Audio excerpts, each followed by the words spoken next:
आज हम लोग चैप्टर 3 पाली का चैप्टर 3 पढ़ने जा रहे हैं, जिसका शीर्षक है राजोवाद जातक। देखिए, चूंकि यह भी जातक से ही संबंधित है, मतलब भगवान बुद्ध के पुनर्जन्म से संबंधित है। जैसा कि पिछले अध्यायों में मैंने बताया था कि भगवान बुद्ध पूर्व जन्म में अलग अलग रूपों में जन्म लेकर समाज का कल्याण किया था। ठीक उसी तरह से राजोवाद जातक में ये दिखाया गया है कि अपने पूर्व जन्म में एक राजा के रूप में जन्म लेकर उन्होंने क्या किया। इस राजोवाद जातक के माध्यम से ये बताने की कोशिश की गई है कि राजा किस तरह से अपने कर्तव्य का निर्वहन करता है। मूल रूप से राजोवाद जातक में दो राजाओं की कहानी है। उनके गुण, उनके शील, उनके चरित्र, उनके आचार, उनके व्यवहार की कहानी है। और उनमें यही दिखाने का प्रयास किया गया है कि किसमें उत्तम कोटि का गुण है, किसमें उत्तम कोटि का चरित्र है, किसमें उत्तम कोटि का न्याय करने की क्षमता है, और जिसमें उच्च कोटि का है वो सर्वश्रेष्ठ है। इसी को ध्यान में रखते हुए इस अध्याय को पाली की किताब में जोड़ा गया है। देखिए, राजोवाद जातक में भगवान बुद्ध, जो बोधिसत्व के नाम से जाने जाते हैं, वो बनारस के राजा के रूप में जन्म लेते हैं, जिनका नाम ब्रह्मदत्त कुमार था। वो बहुत ही कुशल, मृदुभाषी, न्यायप्रिय, कल्याणकारी राजा थे। उनके राज्य में सभी लोग बड़े सुखी और संपन्न थे। वो इस बात को जानते थे, और इस बात को जान करके खुद उनको अपने ऊपर ये भरोसा नहीं हुआ कि भाई हमारे राज्य में कोई भी ऐसा व्यक्ति नहीं है जो दुखी है, कोई भी ऐसा व्यक्ति नहीं है जो पीड़ित है। इसकी जानकारी हमें नहीं मिल रही है, और हमारे जो न्यायालय हैं, कोर्ट है, वो धीरे धीरे बंद पड़ रहे हैं। न्यायालय में कोई जा ही नहीं रहा है। मतलब लोकल स्तर से, क्षेत्रीय स्तर से ही उनके समस्याओं का समाधान कर दिया जा रहा है। अगर आज के परिवेश में देखें कि जैसे पंचायत स्तर तक ही अगर किसी समस्या का समाधान कर दिया जाए, तो क्या वो मामला थाना में या कोर्ट में जाएगा? नहीं जाएगा। इसलिए इनकी ऐसी व्यवस्था थी कि क्षेत्रीय स्तर पर ही लोगों को न्याय मिल जाता था। और इसी को जानने के लिए इन्होंने अपना वेश बदलकर, राजा के वेश में नहीं, क्योंकि राजा के वेश में जाकर कर किसी आम आदमी से पूछेंगे तो हो सकता है कि लोग डर के मारे सही नहीं बताएं, डर के मारे राजा के अनुकूल बताएं। तो इन्होंने क्या किया कि वो अपना वेश बदलकर एक आम आदमी की तरह अपने राज्य में सबसे पहले घूमना शुरू किए, ये पता करने के लिए कि क्या हमारे राज्य का नागरिक सही मायने में खुशहाल है या नहीं, सही मायने में उसको सारी सुविधाएं मिल रही हैं या नहीं।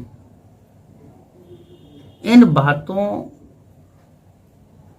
की जानकारी हासिल करने के लिए, सत्य की जानकारी हासिल करने के लिए वो रथ से निकल पड़े अपने सारथी के साथ, साधारण वेशभूषा में, राजा के वेशभूषा में नहीं। और राज्य के सबसे जो अंतिम सीमा थी वहां तक पूछते पूछते चले गए, लेकिन सबका जवाब एक ही था कि हम इस राज्य में बहुत खुशहाल हैं, इस राज्य में न्याय की अच्छी व्यवस्था है और राजा हमारे बहुत ही श्रेष्ठ हैं, उच्च कोटि के हैं, न्यायवादी हैं और हमारे प्रिय हैं। मन में उनका लगा कि हो सकता है कि हमारे राज्य के, इस राज्य के अधीन ये लोग रहते हैं, इसलिए हो सकता है कि अपने राजा के लिए इस तरह की बात कर रहे हों। क्यों नहीं अपने पड़ोसी राज्य में चलकर पूछते हैं कि इस यहाँ के राजा जो ब्रह्मदत्त कुमार हैं उसके बारे में लोग क्या सोचते हैं। पड़ोसी राज्यों में भी हो गए। पड़ोसी राज्यों में जो ही अपने राज्य की सीमा को पार कर पड़ोसी राज्यों में जा रहे थे तो उन्हें एक ऐसी सड़क मिली जो काफी पतली थी, संकरा थी, उसमें सिर्फ एक रथ मुश्किल से निकल सकता था। उसी रोड से वो जा रहे थे। अचानक उधर से एक और रथ आया और आकर सामने खड़ा हो गया। क्योंकि रोड इतनी पतली थी कि साइड से निकलने की व्यवस्था नहीं थी, इसलिए अब तो मुश्किल था कि किसी एक को अपने रथ को हटाना पड़ेगा। इस स्थिति में दोनों ही राजाओं के जो सारथी थे वो एक दूसरे को कहने लगे कि रथ हटाओ, ये मेरे बनारस के राजा हैं ब्रह्मदत्त कुमार। उसने कहा कि नहीं, हमारे भी राजा कौशल के राजा हैं मल्लिक राज। बड़ा मुश्किल हुआ, दोनों तो बराबर ही हैं। तब पूछा गया कि ठीक है, बनारस का जो राजा थे, उनके जो सारथी थे, उन्होंने कहा कि अच्छा ठीक है, बताओ तुम्हारे राज्य का परिमाण क्या है। परिमाण का मतलब कितने दूर तक फैला हुआ है। उसने कहा कि 300 योजन तक। बल, सेना बल की स्थिति, धन की स्थिति, यश क्या है, गोत्र, कुल, स्थान, ये सब पूछा गया। दोनों का बराबर ही मिला जितना बनारस के राजा ब्रह्मदत्त कुमार के पास था। जिनकी जमीन जितनी थी, जितनी सेनाएं थी, उतना ही मल्लिक राज के पास भी मिला। अब हुआ कि अब कैसे पता चले कि कौन श्रेष्ठ है। तब इसके लिए हुआ कि सील की जानकारी, सील और आचार किसका कैसा कैसा है, इसकी जानकारी ली जाए। जिसका सील उच्च कोटि का होगा, आचार उच्च कोटि का होगा, उसी को पहला स्थान दिया जाएगा जाने के लिए। तब बनारस के राजा का जो सारथी था उसने पूछा कि ठीक है, तुम अपने राजा का सील और आचार बताओ, वो किस तरह का है। चूंकि अब तो निर्णय, चूंकि सब बराबर चल रहा है, तो निर्णय कैसे लिया जाएगा। अब सील आचार ही है जिसके आधार पर हम लोग निर्णय ले सकते हैं। जिसका उच्च कोटि का सील होगा उसको पहले रास्ता दिया जाएगा।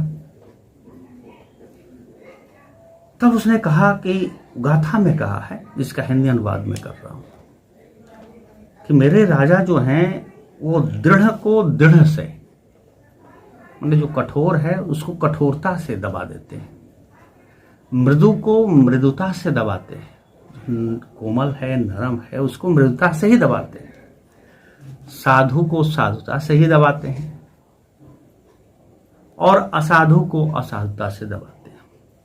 वो असाधुता से जीत लेते हैं। असाधु माने दुष्ट, दुष्ट प्रवृत्ति के लोग। तो अगर दुष्ट है तो उस पर कड़ाई करके उसको जीता जाता है। यह मेरे राजा का आचार है, गुण है, शील है। अब तुम मार्ग से अपने रथ को हटा लो। तब वाराणसी के राजा ब्रह्मदत्त के सारथी ने कहा कि तुम मेरे भी राजा के गुण को तो तुम सुनोगे ना, पहले मेरे राजा के गुण को सुन लो। तो मेरे राजा जो हैं उनका गुण इस तरह है, इस प्रकार है कि क्रोध को अक्रोध से जीतते हैं मेरे राजा,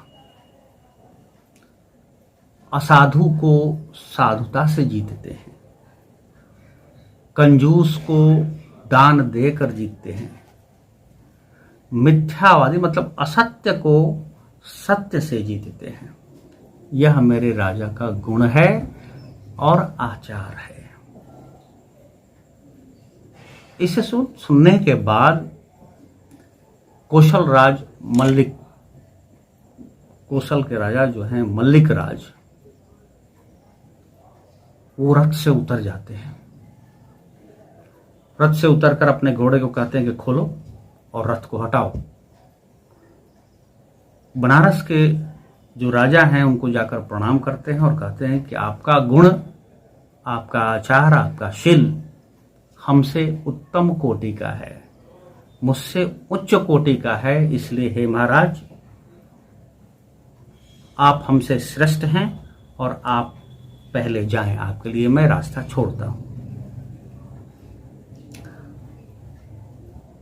ये कहकर वो अपने रथ को हटा लेते हैं। उसके बाद बनारस के राजा ब्रह्मदत्त कुमार कहते हैं, अंत में राजा ब्रह्मदत्त कुमार कौशल के राजा मल्लिक राज को उपदेश देते हैं, शिक्षा देते हैं। देखो, राजा को अपने अंदर इन गुणों का संवर्धन करना चाहिए, क्योंकि राजा आइडियल होता है और राजा से बहुत लोग सीखते हैं, हमारे गुणों से बहुत लोग सीखते हैं। हमारा गुण जैसा होगा, लोग धीरे धीरे अपने अंदर उस गुण को ग्रहण करेंगे और कोशिश करेंगे कि हम उसे अपने जीवन में लाएं। इसलिए अगर किसी भी राज्य की प्रजा तभी खुशहाल रह सकती है जब वहाँ का राजा गुणवान हो, शीलवान हो, दयावान हो, कल्याणकारी भावना रखता हो। और ये गुण आपको भी अपनाना चाहिए ताकि आपके साम्राज्य में, आपके राज्य की जनता खुशहाल हो सके। धन्यवाद। हाँ, एक चीज़ और बताना चाहिए कि कौशल राज्य जो था आज के आधुनिक समय में वो गोरखपुर का क्षेत्र है, जिसकी राजधानी अयोध्या थी, पहली राजधानी अयोध्या थी। और ये बनारस, जिसके बारे में आप लोग अच्छी तरह जानते हैं। कौशल चूँकि प्राचीन नाम है, इसलिए इसको बताना जरूरी समझा कि कौशल अभी गोरखपुर का क्षेत्र है, जहाँ के राजा मल्लिक राज थे। धन्यवाद।